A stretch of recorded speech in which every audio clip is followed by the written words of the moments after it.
हालात से बच सके, जिन हालात का सामना एक बार कर चुके हैं। पंजाब के मशहूर गुलकार सिद्धू मूसेवाला के कत्ल केस में अब तक 6 लोगों की गिरफ्तारी अमल में लाई गई है। हालात के मद्देनजर आज होने वाली पंजाब काबीना की मीटिंग मुअत्तल हो गई है। सिद्धू के वालिदैन ने सीबीआई जांच का मुतालबा किया। इस कत्ल के बाद कांग्रेस आम आदमी पार्टी पर हमलावर हो गई है और कई जगहों पर सरकार के खिलाफ एहतजाज कर रही है। कांग्रेस ने भगवंत मान की हुकूमत पर मूसेवाला के सिक्योरिटी कम करने पर सवाल उठाए हैं।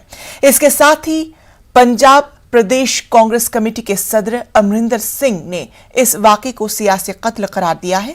ख्याल है कि भगवंत मान की हुकूमत की तरफ से सिक्योरिटी वापस लेने के सिर्फ 2 दिन बाद ही मूसेवाला को मानसा में गोली मार दी गई। बहुत ही दुखदायी घटना है। मैं समझता हूँ पूरे पंजाब को और ख़ास तौर पे जो नौजवान उनके साथ जुड़े हुए थे, जो उनके फॉलोइंग थी, उन सारों को एक बहुत बड़ा सदमा सभी को लगा है। और इसने साथ साथ पंजाब के अंदर लॉ एंड ऑर्डर की जो बिगड़ती हुई स्थिति है उसको भी एकदम बेनकाब करके लोगों के सामने रख दिया है।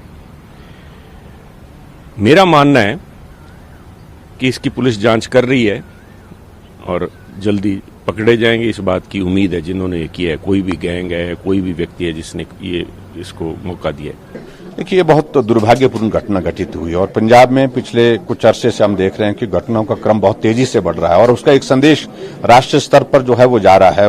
वो मुझे लगता है कि पंजाब के हित में नहीं है और राष्ट्र के हित में भी नहीं, जिस प्रकार से घटना घटित वहां पर हो रही है। देखिए, एक इतनी बड़ी चेतावनी थी, तमाम एजेंसियों ने कहा था उसको जान को खतरा है, उसके लिए एक बहुत मोटी रकम मांगी जा रही थी, उभरता हुआ सितारा था। आखिर आप कैसे कम कर सकते हैं? आखिर नाम बताइए फिर, किसने कहा कि आप सुरक्षा कम करनी है? भगवंत मान और अरविंद केजरीवाल के इशारे पर सिर्फ संदेश देने के लिए, अपने आप को आम दिखाने के लिए आपने ये कदम उठवाया और जिसकी बलि सिद्धू मूसेवाले के रूप में आपने चढ़वा दी। It has only given a very easy target to his killers. Therefore, I call it a political murder. And had Bhagwant Mann as a Home Minister acted wisely, had he not withdrawn this Moosewala security, because he is a world-level artist, and if he had crores of followers, he definitely had a few thousand of people who wanted to kill.